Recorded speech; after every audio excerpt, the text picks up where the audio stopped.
Olá, sou Marcos Vieira e este é o ProRimCast, o videocast de saúde e prevenção da Fundação ProRim. Estamos no Setembro Verde, um mês de conscientização e educação a respeito da doação de órgãos. É extremamente importante falar sobre transplante renal, sobre saúde, prevenção e tirar as dúvidas que a maioria das pessoas tem a respeito de doação de órgãos e a respeito de um tratamento tão importante para as pessoas que perderam a função dos seus rins.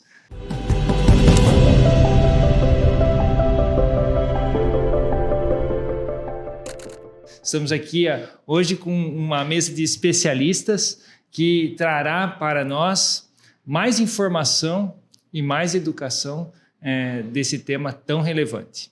Estamos aqui com a doutora Marina Hanauer, médica nefrologista, doutora Stephanie Santana, médica nefrologista, especialista pela Sociedade Brasileira de Nefrologia, ambas, doutora Giana, nossa nutricionista, doutora em Ciências da Saúde pela PUC Paraná, e a enfermeira Denise Guterres, que é enfermeira há mais de 20 anos, nefrologista pela Sociedade Brasileira de Enfermagem e Nefrologia e especialista na área de transplante renal. Prazer estar com vocês. Eu vou começar com uma pergunta importante para a doutora Marina, mas quero que, quando vocês entenderem, que todas participem desse bate-papo. Marina, então, qual a importância do transplante renal? O transplante renal é cura, é tratamento, e a importância dessa equipe tão diferenciada para tratar os pacientes? Boa tarde, primeiro, tudo bem? Sempre um prazer estar aqui. Então, quando a gente fala em doença renal crônica, é sempre importante a gente falar que é uma doença crônica que não tem cura. Existem tratamentos para a doença renal. E o transplante, sem sombra de dúvida, é o tratamento mais efetivo para aqueles pacientes que são elegíveis, né? Dá uma melhora da qualidade de vida, uma melhora da sobrevida dos pacientes com doença renal crônica. E quando a gente fala em doença renal crônica, ela é uma doença multifatorial e que afeta vários aspectos da vida do paciente. Então, afeta tanto fisicamente como emocionalmente e questões sociais que podem abranger esse paciente, né, ao longo da trajetória dessa doença. Então, por isso que o atendimento multidisciplinar é tão importante, para que a gente dê o suporte em todos os âmbitos da vida desse paciente. Então, a gente tem o serviço social, né, até para dar um suporte com relação às fragilidades sociais que esse paciente possa estar enfrentando, dar a possibilidade, né, desse paciente ter acesso a serviços de saúde que porventura ele não consiga ter, né? A enfermagem está aqui também sempre dando todo o suporte, né? A nutrição, no caso a Giana vai falar depois melhor da parte dela, mas para dar o suporte nutricional, as orientações nutricionais adequadas para prolongar a qualidade de vida desse paciente e tratar todos os fatores de risco, e nós, né? Que também contribuímos com esse paciente com tratamento adequado, ajuste medicamentoso, enfim, proporcionando a ele uma melhora do tratamento dele, né?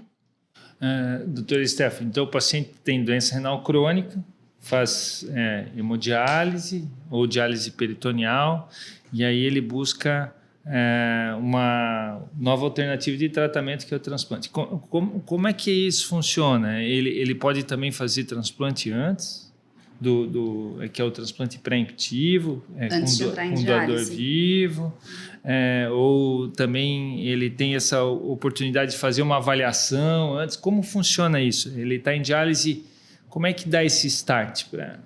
Os pacientes que estão em diálise, a gente precisa estabilizar eles primeiramente, né? Antes de encaminhá-los para o transplante, para ter certeza que esses pacientes realmente são crônicos. E os pacientes que eles vêm já em tratamento conservador, a gente pode daí fazer o transplante preemptivo, preparar esses pacientes para um doador vivo, né? Então, esse preparo não vai precisar que esse paciente entre na terapia renal substitutiva, tanto hemodiálise como diálise, para ele poder realizar o transplante. Uhum. Isso é uma informação importante, né? O paciente, obviamente, tem que estar em condições clínicas para poder ser operado, né? Para passar por uma cirurgia. Mas ele pode, dependendo dos casos já estar em hemodiálise, em tratamento, descobriu tardiamente, precisou entrar em diálise ou em diálise peritoneal, em hemodiálise, ou ser incluído em lista se tiver menos de 10% de função. Tem algumas coisas que podem ser realizadas nas crianças também, né, Denise? Sim, os critérios para a inclusão preemptivo são crianças, né, menores de 18 anos e clearance menor de 10, ou também pacientes diabéticos com clearance menor de 15. São os 3 critérios que o paciente pode realizar transplante prévio à entrada em diálise. A ideia é sempre que se estimule o paciente a fazer parte desse processo de ele avaliar a condição clínica dele poder fazer transplante. Daí ele busca o ambulatório e vai passar por uma equipe multidisciplinar, né? Isso. Então, aqui na Fundação ProRim, nós temos a equipe multidisciplinar. O atendimento é de segunda a sexta. Então, todos os pacientes no pré-transplante passam com a consulta com a enfermeira, com o médico, com a psicóloga, com o serviço social e a nutricionista, né? Se for necessário.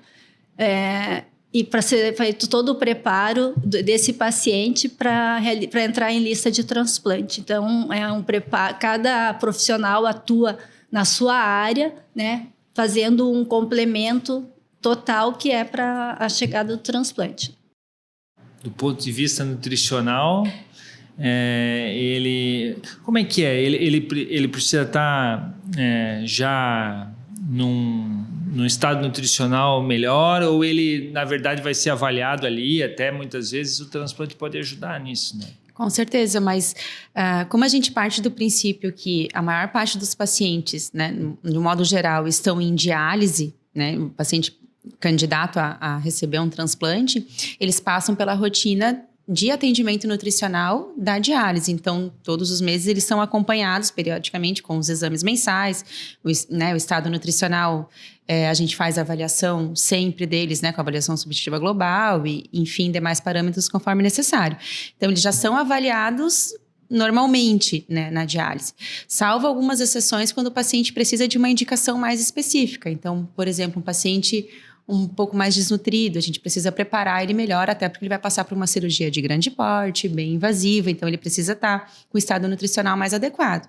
E o que a gente tem com bastante frequência é pacientes que precisam diminuir o peso, né? Que é o contrário disso. Então, hoje em dia, a gente tem muito mais casos de sobrepeso, então, que a gente sabe que a cirurgia pode ser um pouco mais difícil, a recuperação, a cicatrização da ferida operatória, quando o paciente tem muito sobrepeso. Então, às vezes, a gente precisa adequar esse peso até para ele ser liberado para entrar em lista, né? Muitas vezes pela indicação do cirurgião mesmo. Então, são alguns casos específicos que passam pela nutrição para preparo de pré-transplante. Se não, eles passam pela rotina, são avaliados rotineiramente pela nutricionista na hemodiálise ou na diálise peritoneal. Mas aí a gente quer preparar o paciente, ele procura o ambulatório, você vai fazer uma avaliação clínica do paciente para ver se ele tem condições de ser submetido a um procedimento. Sim, é o que eu... Todas as vezes no ambulatório de pré-transplante eu converso com os pacientes que o transplante, sem sombra de dúvida, é o tratamento de escolha para o paciente renal crônico, mas é um tratamento extremamente complexo. Nem tanto pela técnica cirúrgica, mas assim, o paciente vai ser submetido a uma grande cirurgia, ele vai receber uma série de imunossupressores para diminuir a imunidade, diminuir o risco de rejeição. Com isso, a gente aumenta o risco de infecção. Então, contudo, para ser submetido a esse procedimento, ele tem que estar nas melhores condições clínicas possíveis. Em função disso, a gente pede, na avaliação clínica, a gente pede inúmeros exames para ele. Uma triagem infecciosa, exame cardiológico, para as mulheres, exame ginecológico, avaliação do dentista, tudo que possa impactar no pós-operatório desse paciente também. Então, a gente pede vários exames. Se o paciente estiver apto, né, depois de fazer toda essa triagem clínica, ele é inserido em lista de transplante. E o fato de algum exame dar alterado também não significa que quem está contraindicado. A gente pede todos esses exames para que, se o paciente tiver alguma contraindicação naquele momento para o transplante, a gente possa tratar, né? E depois, em outro momento, ele vai ser inserido em lista. O que a gente tenta, o que é sempre bom explicar é que, assim, a gente pede todos esses exames para tentar tratá-lo, prepará-lo, para minimizar os riscos pós-transplante, para quem possa ser inserido em lista da melhor forma possível, né? É um procedimento que tem risco, como a doutora Marina falou, e que exige um cuidado, mas que existem potenciais complicações tanto no início como também depois, né? Isso pode acontecer. O primeiro ano do transplante a gente explica para o paciente, para o familiar, que é um ano muito difícil, né? Porque é o primeiro ano que o paciente ele tem que fazer muitas adaptações de um mundo em que ele vivia sem tomar água, que ele queria, né? Que ele tem uma quantidade significativa de remédios para tomar. Então, é uma diferença que acaba tendo ali nesse pós-transplante, que o fato da gente ter uma equipe multidisciplinar acaba facilitando o paciente, essa aceitação que às vezes acontece no pós-transplante, né? E as consultas, elas são mais frequentes, não só com a equipe médica, mas a gente também tenta trazer a enfermagem, né? Para ver a reconciliação medicamentosa, para que a aderência do paciente seja mais ideal possível e a gente evite daí complicações. Até porque tem algumas complicações que às vezes a gente consegue pegar no paciente que está no início, por exemplo, a doença pelo CMV. O paciente começa com sintomas inespecíficos, a gente já pode começar a se adiantar na solicitação de exames e às vezes até um tratamento empírico para evitar uma complicação maior. O citomegalovírus, né? Não, são complicações que podem acontecer, né? No início, realmente, as complicações infecciosas são mais frequentes. Não são impeditivas de um transplante, de um modo geral, mas realmente exigem uma atenção maior e também o entendimento dos pacientes, da família e, obviamente, de todos os envolvidos na equipe que isso acontece, né, Denise? Uma coisa que é importante, a Stephanie está falando das complicações, né, ao longo do tratamento, mas a gente tem que lembrar que o transplante é uma cirurgia. Então, mesmo no período do pós-operatório imediato, o paciente, a gente sempre orienta que quando entram para o transplante, tem data para entrar, não tem data para sair do hospital, não tem um prazo, um tempo de internação mínima no pós-transplante. Porque as complicações infecciosas, elas são comuns. É uma cirurgia de grande porte, então, eventualmente, o paciente pode ter intercorrência cirúrgica e ter que ser reabordado.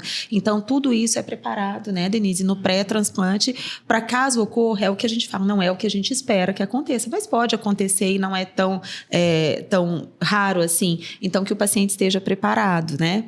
Sim. E aí, Denise, o paciente quer fazer o transplante, decidiu que ele vai agendar uma consulta e vai passar por uma avaliação.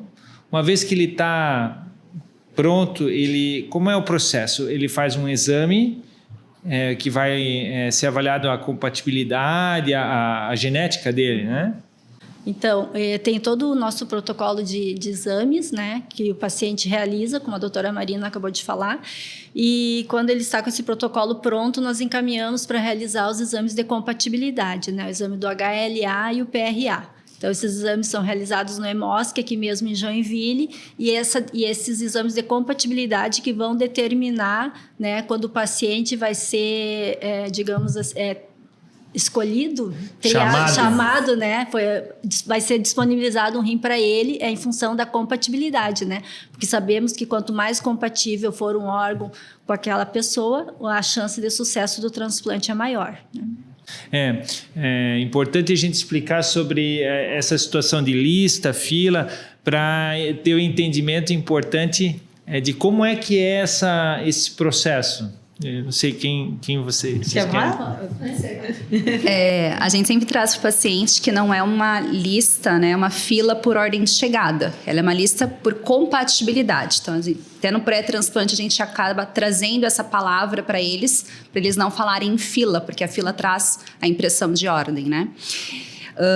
A lista, ela funciona por compatibilidade, então, que pode ser que um paciente entre em 1 mês seja chamado, em 1 ano seja chamado, e às vezes precisa esperar mais tempo. Por quê? Porque ele tem menos compatibilidade com os doadores em geral. Então, Quando a central de transplantes disponibiliza um órgão para a gente, é porque o paciente que veio, o possível receptor, ele é o mais mais compatível no estado.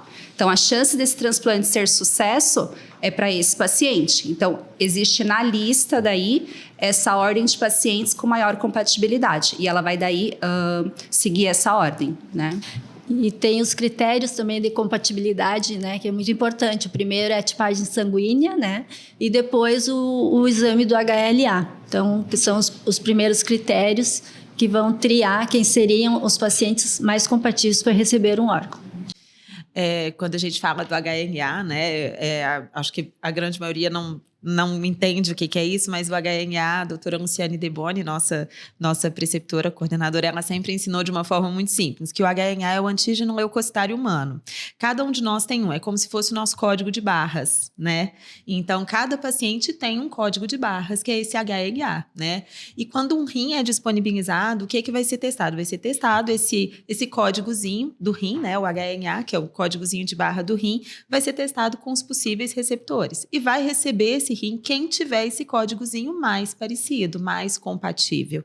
Então, é uma forma, né, genérica e simples da gente explicar o que é essa compatibilidade, né? Baseado nesse antígeno leucocitário humano que cada um de nós tem e que é como se fosse um códigozinho de barra, né? E é disponibilizado dessa forma. Uma coisa que eu sempre ressalto também no ambulatório que é importante, né? Eu e a Stephanie somos hoje quem recebe as disponibilizações.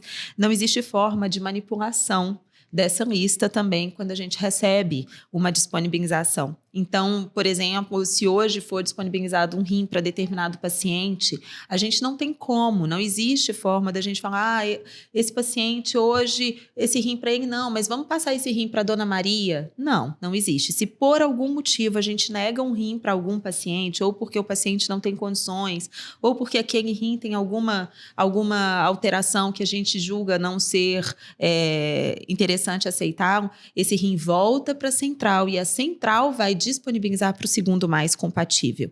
Então, é sempre importante a gente lembrar que não existe forma de manipular isso, sabe? É uma lista, é por compatibilidade, sem formas de manipulação desse resultado, sabe? Uma informação importante é que quando a doutora Marina fala central, existe um sistema, que é o Sistema Nacional de Transplante, que é um órgão do Ministério da Saúde. Nesse sistema nacional tem centrais, né, estaduais, né, do transplante de órgãos, né, que se chama CNCDO, né, e essas centrais é quem fazem a gestão da captação de órgãos, da disponibilização do órgão. Então, todo esse processo de compatibilidade ele é regulamentado e gerenciado pelo Estado. Então, isso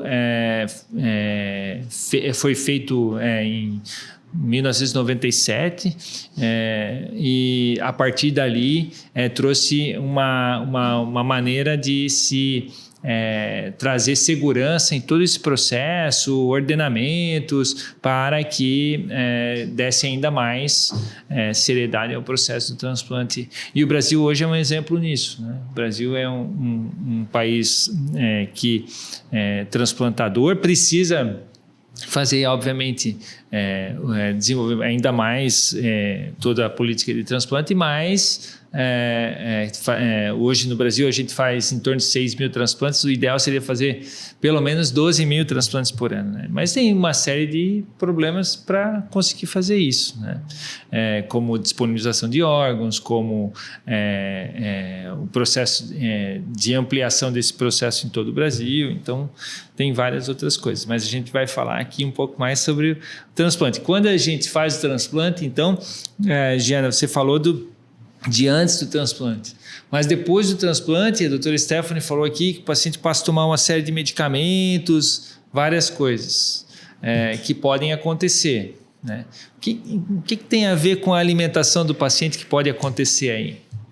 Tem muita coisa a ver com a alimentação do paciente, né, doutor? Primeiro, eu costumo falar para eles que tudo fica muito liberado em relação à nutrição, né?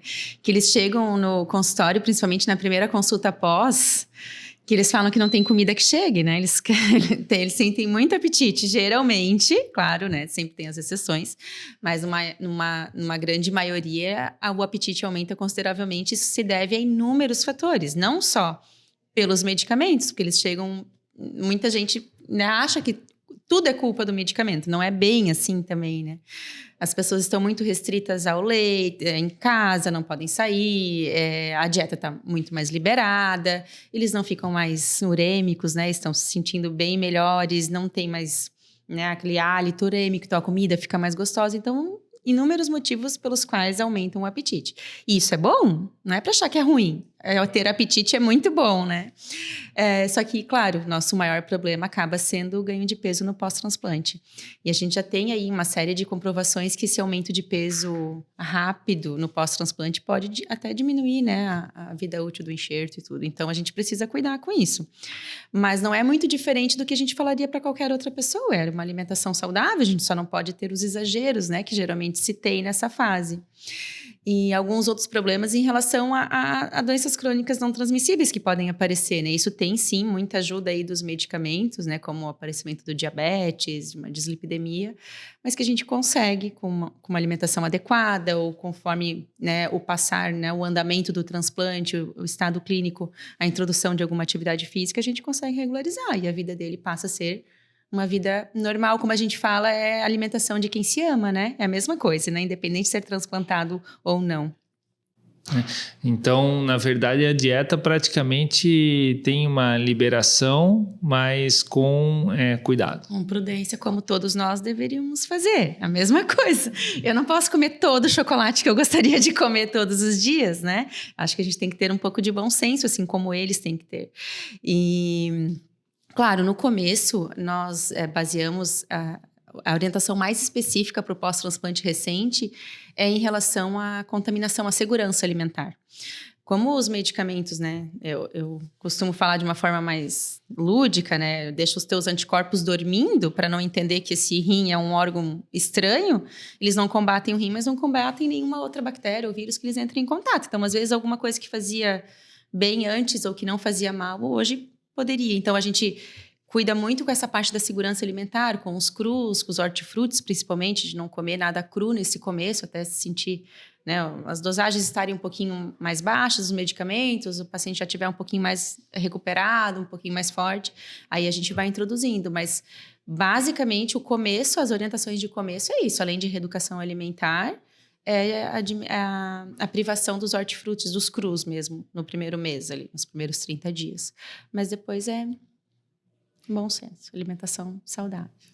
E com a enfermagem, o paciente fez transplante, daí ele vem, tem até, inclusive nós participamos de um estudo, muitos pacientes ao longo do tempo esquecem ou deixam de tomar medicação e o papel da enfermagem é super importante na orientação do uso do medicamento e também outras informações.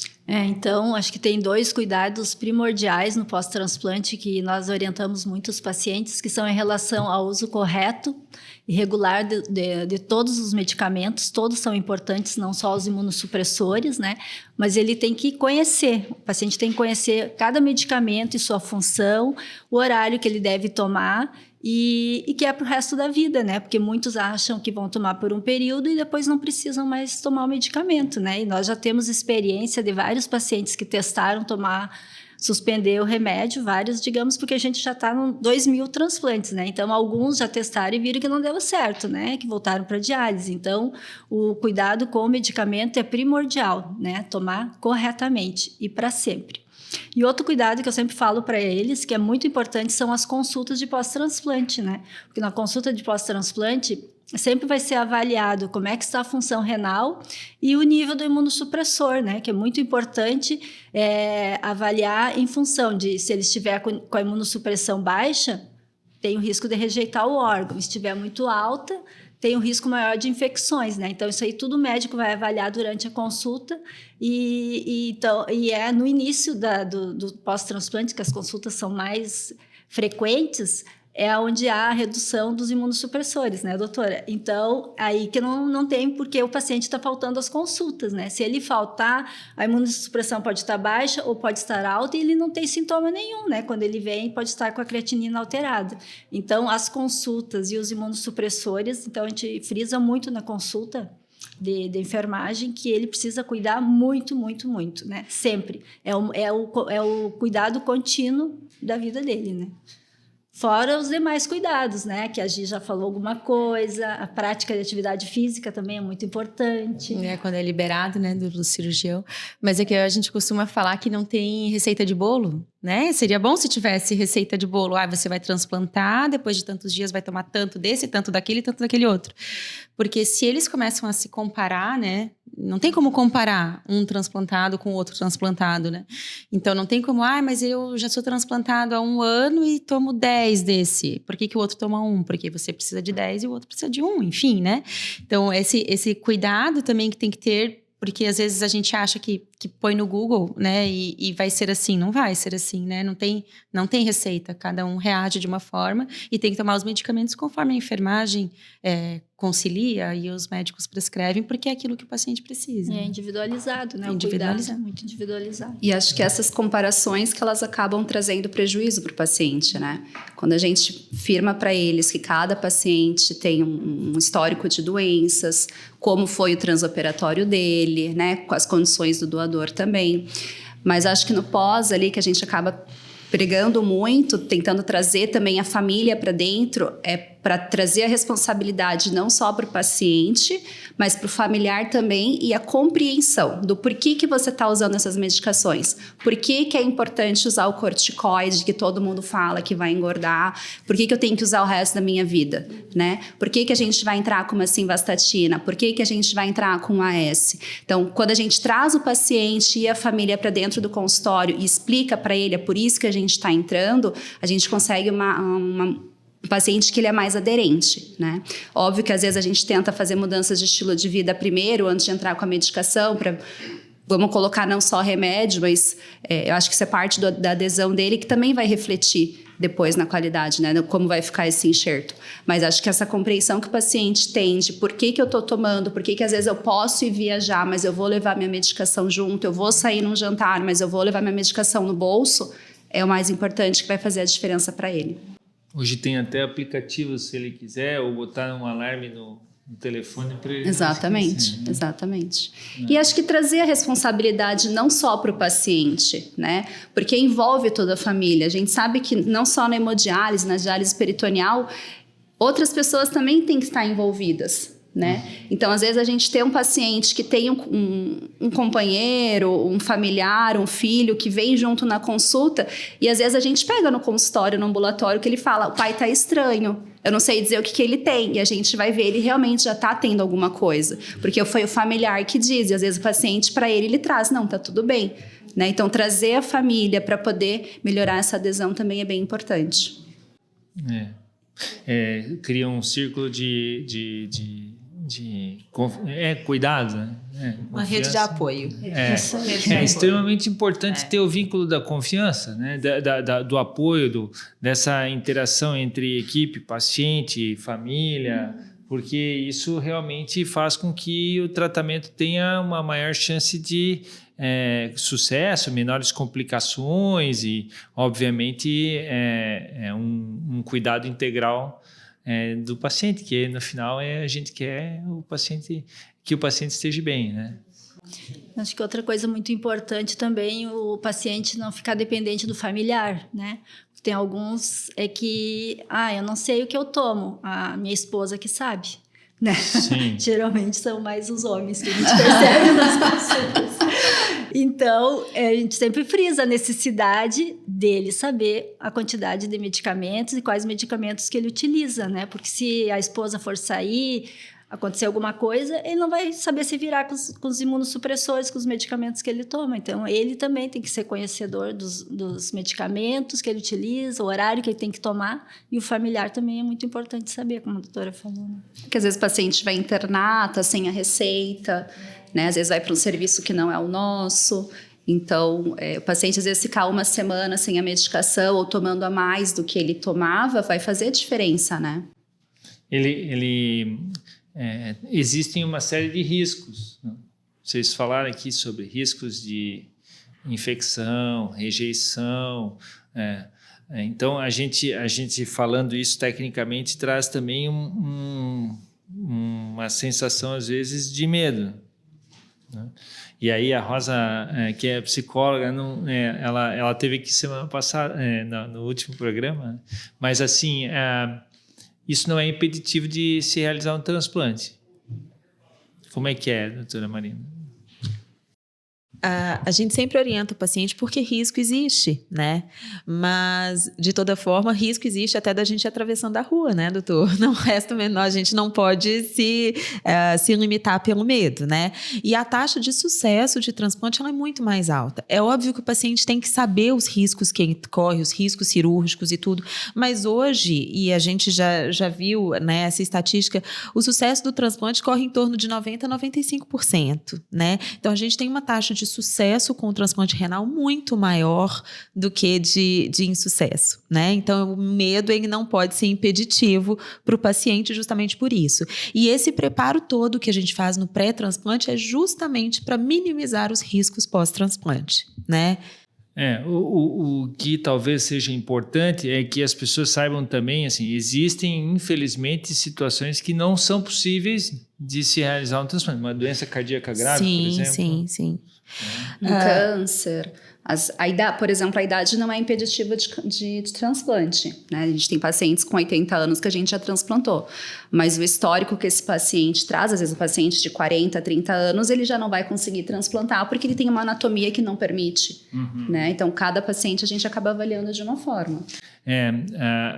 Um câncer ativo, uma alteração que seja anatômica, né? Impeditiva do ponto de vista cardiológico grave, uma doença infecciosa ativa, né? Doença autoimune ativa também. Então, nesses casos, a gente primeiro trata a doença que está ativa para depois, precisa estar com controle da doença de base pelo menos 6 meses até ser transplantado. A doença sob controle, né? Muitas vezes encaminha até para um serviço que vai otimizar essa doença do paciente ou até mesmo do ponto de vista da área renal também, né?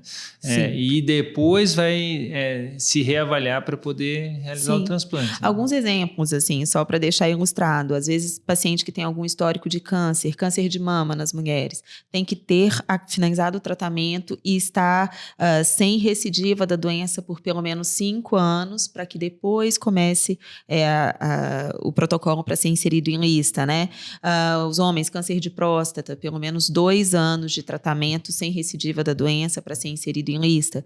Os pacientes que têm alguma doença infecciosa, por exemplo, HIV ou hepatite, tem que estar com carga viral suprimida pelo menos 6 meses também, ou seja, carga viral, né, negativa nos últimos 6 meses para poder ser inserido também, entre outras doenças. O lúpus tem que estar controlado por pelo menos 6 meses para que seja inserido em lista. Então, existem algumas contraindicações absolutas, tipo uma neoplasia ativa, as doenças ativas, mas que também não contraindicam para sempre, que fique muito claro, né? A gente encaminha o paciente para um tratamento adequado dessa patologia e depois ele pode ser reavaliado. Sim, né? Situações até de infecção aguda. Né? Infecção Às vezes aguda. você telefona, o paciente está com Covid. Né? Eu tô gripado, fiz febre. Até a gente acaba recusando pro receptor. Teve um acidente, alguma coisa, foi operado naquela semana. Recebeu sangue.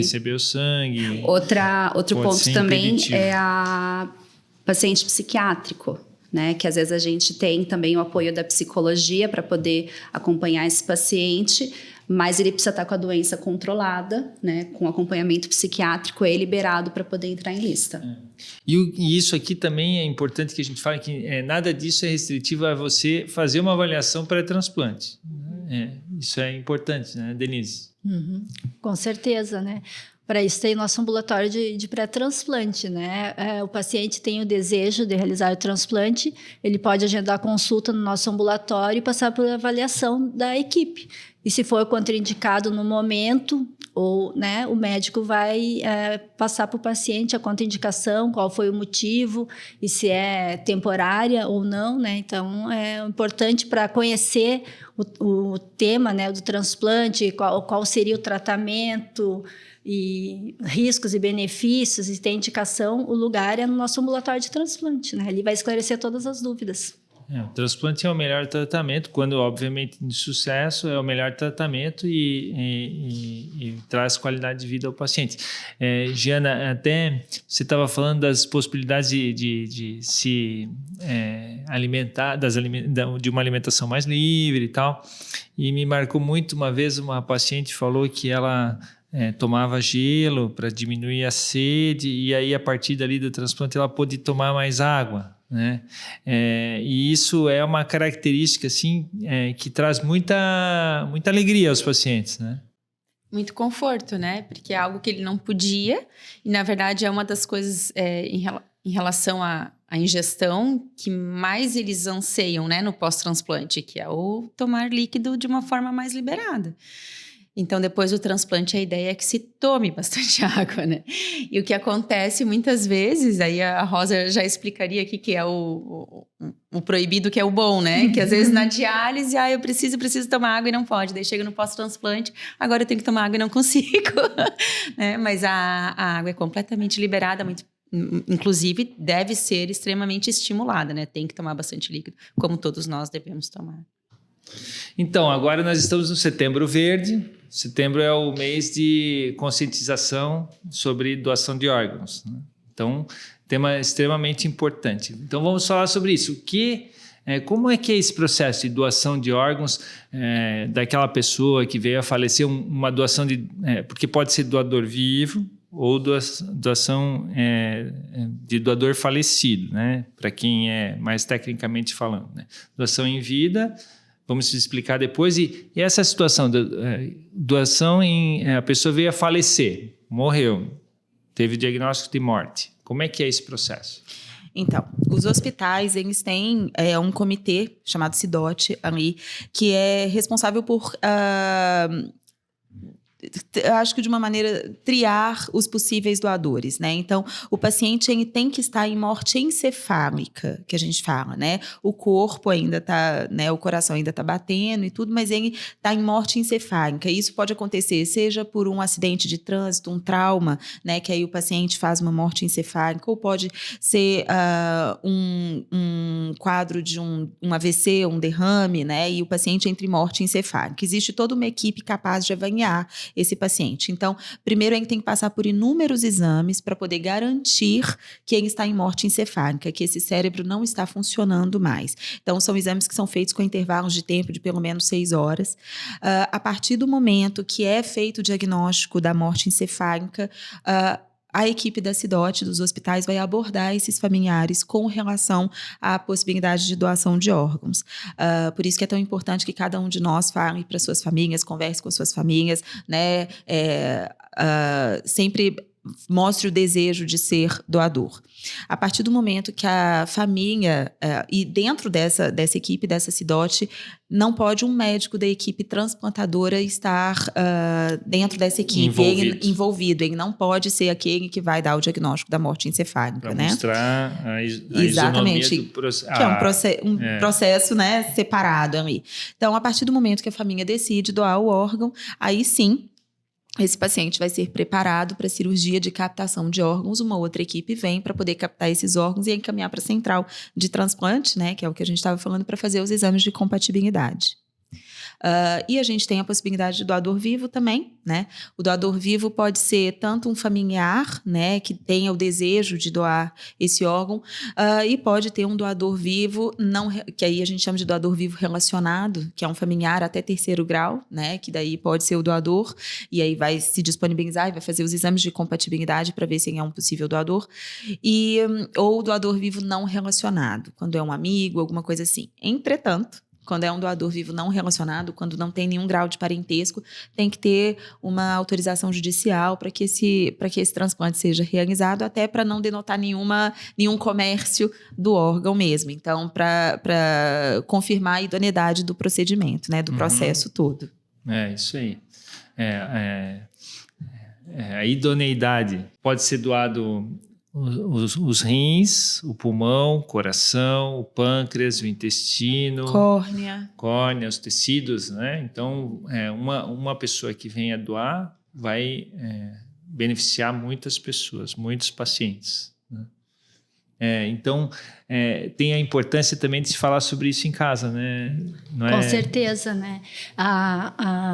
Sempre quando tiver o desejo de doar os órgãos, tem que comunicar a família, porque é a família que vai autorizar a retirada dos órgãos, né? E ela vai lembrar que a pessoa tinha esse desejo de doar, então vamos cumprir o último desejo e vai ser feita a doação. Então, sempre avisar em casa a vontade que tem em doar os órgãos.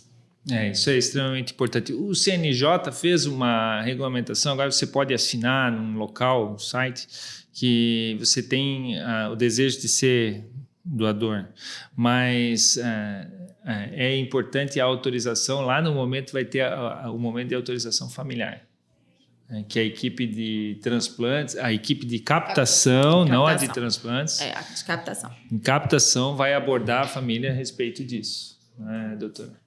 Exatamente. Legal, olha só, a gente está chegando ao fim desse bate-papo, mas a ProRim está aí realizando 2.000 transplantes na cidade, em parceria com o Hospital São José, aqui de Joinville. Já fizemos transplantes no Hospital Regional, né, nos diversos hospitais aqui da nossa cidade. Então, realmente é um momento assim simbólico. Eu acho que alguns símbolos são importantes para a gente reforçar a importância desse tratamento, o esforço histórico que houve, e também estimular aqueles que tanto trabalham, mas aqueles que mais precisam, que são os pacientes.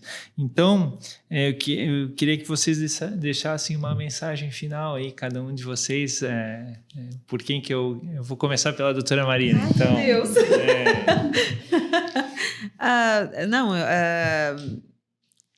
Não sei nem por onde começar, assim. Eu acho que a gente está super feliz por ter atingido esse marco dos 2.000 transplantes e, assim, deixar muito claro, assim, que esse é um esforço que veio muito antes de nós, começou muito antes de nós, foi fomentado por uma equipe brilhante, né, que trabalha conosco ainda hoje.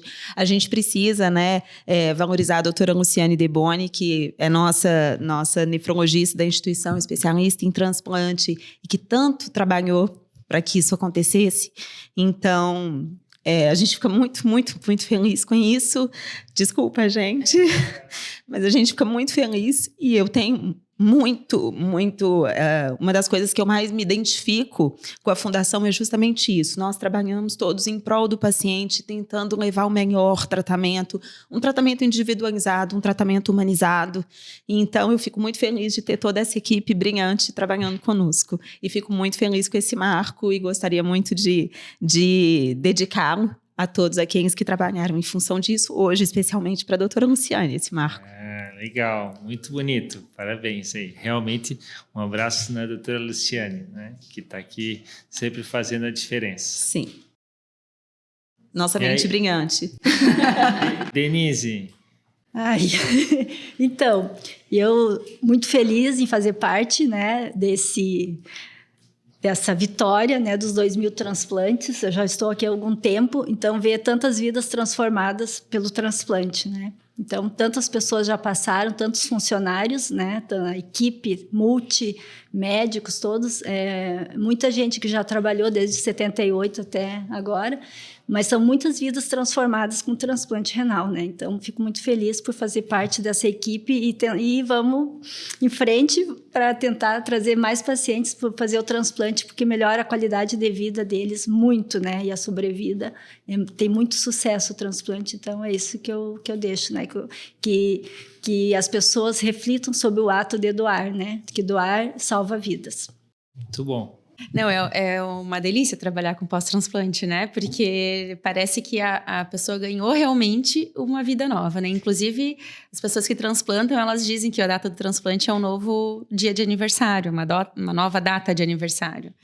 Então, trabalhar com isso é uma satisfação tremenda, porque é como se estivesse devolvendo uma qualidade de vida, né, para a pessoa, ajudando ela, né, ter uma qualidade de vida melhor. São vidas transformadas, realmente. E a ideia é triplicar, quadruplicar, quintuplicar esse número cada vez mais, né? Legal, muito bom, Giana. E aí, doutora Esther?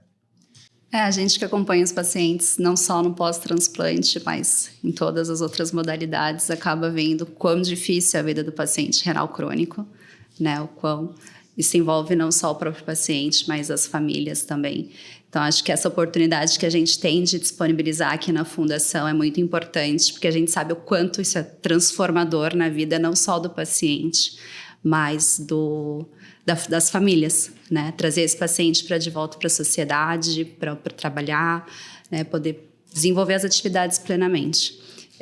Reforço com a doutora Marina, a doutora Luciane, que é nossa musa inspiradora, que hoje a gente continua fazendo o que a gente faz, mesmo com todo o cansaço, porque ela ensinou a gente isso muito bem e a gente é muito grato pela doutora Luciane, por ela ter ensinado a gente. Dr. Marcos também, doutor.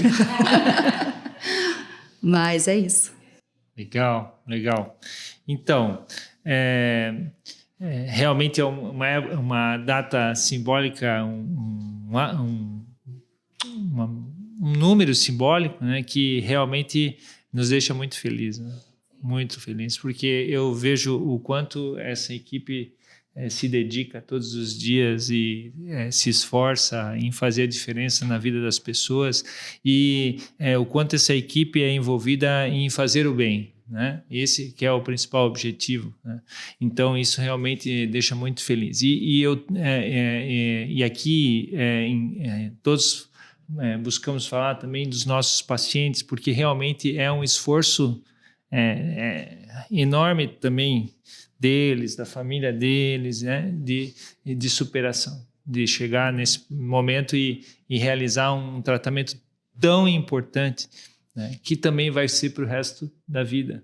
Então, a gente está muito feliz com isso. É um momento de celebrar, porque a celebração também estimula a doação, estimula o tema a ser falado nos 4 cantos que chega essa mensagem da Fundação.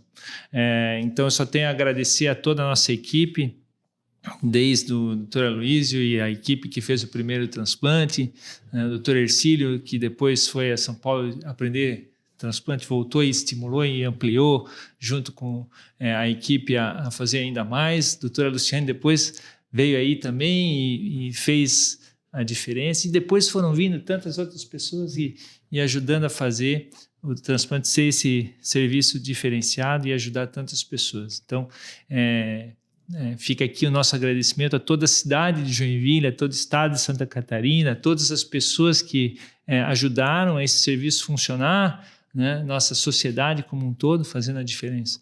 E, obviamente, né, o paciente no centro de tudo isso.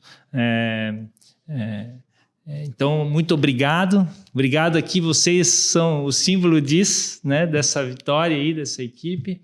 E eu espero que a gente consiga fazer ainda muito mais e que as pessoas que venham aí façam ainda muito mais, né? Nós estamos chegando ao fim. Fica aqui um grande abraço. Sigam as nossas redes sociais, participem da Fundação ProRim, lá no @ProRimOficial. Vocês vão ter várias informações sobre o cotidiano da Fundação ProRim, sobre prevenção, sobre os transplantes e como você pode também se comunicar conosco e tirar suas dúvidas. Um abraço e até o próximo programa.